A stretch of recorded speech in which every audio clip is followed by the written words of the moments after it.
Welcome back to our NPI Watch Party in studio here with Ty Holt, the #1 player in Arkansas in the class of 2027 out of Greenwood. Ty, man, I appreciate you stopping by. Yeah, it's an honor to be here. Yeah, good to see you, man. Pull that microphone just a little bit closer to your face. It's actually bendable. There you go. There Sweet. We go. So tell me a little bit about the NPI experience so far. Was it what you expected, and how's the performance been on the field? Yeah, it's really what I've been expecting. Last year I came here, and it was about the same experience. It was really hot, raining. But it's been really good. The on-the-field performance has been pretty good. I would say there's a bunch of kids out here wanting to win and trying to impress all these college coaches out here. The 34th ranked catcher in the nation, 317 overall in the class. You got that pop time down to 184, catcher velo at 74. What's the strongest part of your game in terms of defensive catching? I would say just like controlling the runners on the base path. Just my vision of having that pregame, like what I do here, what I do there. If this happens, what am I going to do? Just like controlling the game, make sure like everybody's on their toes, don't like catch people lacking. I talked to John Stowers, an Auburn commit, who's the #2 catcher in the nation in 2026 about this yesterday. I want to get your opinion. How much do you completely show them the arm strength and the throwdown? Do you hold back a little bit in hopes that they'll run and you can then show them what you really got? No, I like the throwdowns. I just like to show them that you better not run. If you run, it's your choice. So you set the parameter. You set that warning before. You don't want them to then run on you and say, "I'm going to show you what I got." Yeah, I don't like to. I just like to show my dominance then and there. Tell me about the summer and working with pitchers. A little bit different than the high school season when you get to really know guys and know what makes them tick and know what you have to go out and kind of calm them down. The summer months, you don't get a ton of time working with these pitchers. How quickly can you learn a guy to know how to work with him in game? Just pregame. That's all it takes, just pregame? Well, pregame, and then like use the moment in the game to get to know them, like start a relationship, see what they can do, see what pitches they are more comfortable with. Your brother Peyton, former Arkansas Razorback, was part of the MLB Draft League. This prep baseball is tied into with the Frederick Keys, now part of the Reds organization with the Daytona Tortugan single-A affiliate. Tell me about his journey so far and what you've learned from him. What I've learned is that you really can't just – if something bad happens, you're not like – it didn't go what he planned on going. He planned to go to get drafted out of college, and when that didn't happen, he really just said, let's figure out another way, and he just worked his butt off. And what I've learned from him is that just working harder, like more than what you're used to, and that really helped him get up there. Yeah, I think when you go from Arkansas and you're playing at that level, you just kind of have this expectation that it's just all going to be one upward trajectory. Does it kind of make you kind of watch him and realize that, look, that work's got to go in every day because this path may not be as easy as you think it's going to be? Yes, no doubt. Obviously, a lot of Arkansas sticks now, White Sox Scout Team players wind up in Fayetteville. Tell me about that connection. It almost seems like there's a pipeline for you guys that wind up as Razorbacks. The kids in Fayetteville really it's like there's no really bad players. Like everybody's really good, but they've really they're not bad. Like they'll show you what Fayetteville's all about. So you also play basketball.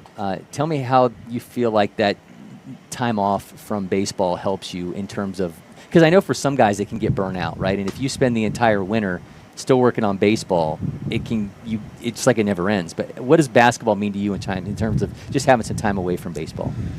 Basketball is a sport where I can go be competitive and also have fun. It's like I don't have to worry as much, but it's still I'm competitive, so I like to use that as like I'm gonna have fun, but I'm also gonna show them that I can play basketball too. All right, I want to show this shot from your IG.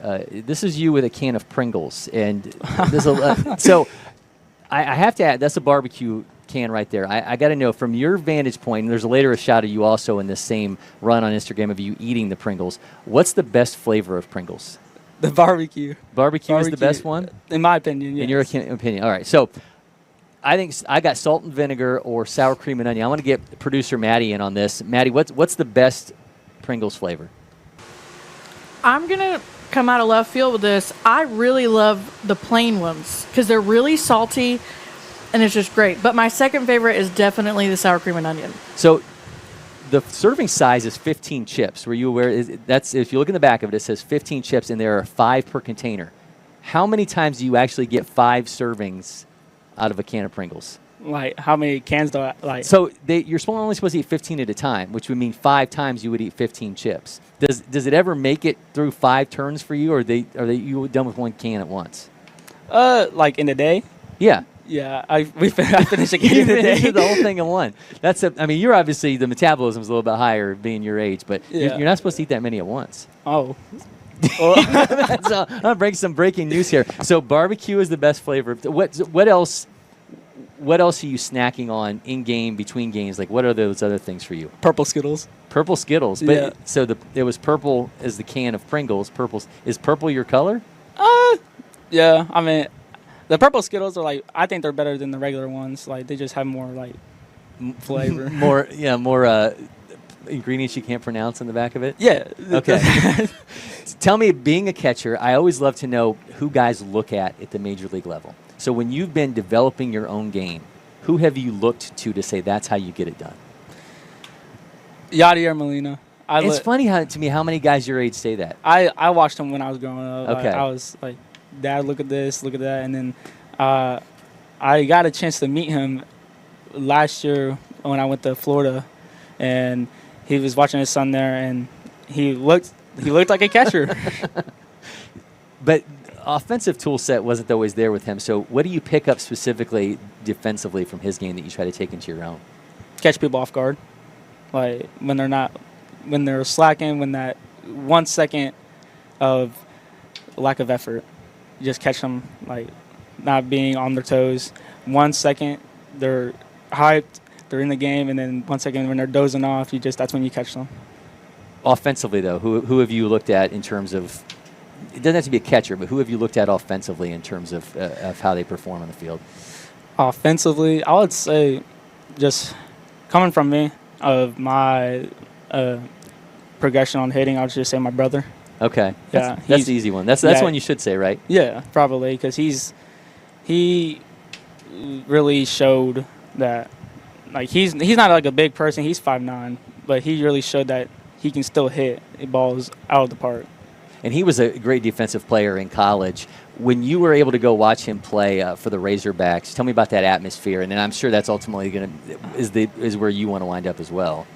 The atmosphere is crazy. When it's packed and people are going crazy for anything that goes good for the Hogs, it's amazing. I bet it was amazing for him being the star of the team when he was making plays against Florida, Texas A&M, all of them. One real quick question before I get you out of here. The Future Games looms at the end of this summer. How much do you want that to be where things end for you in the summer of 25? I want that real bad. That's my goal, is to make it there. Obviously a talent we will be watching. Ty, man, thank you so much for stopping by. Thank you.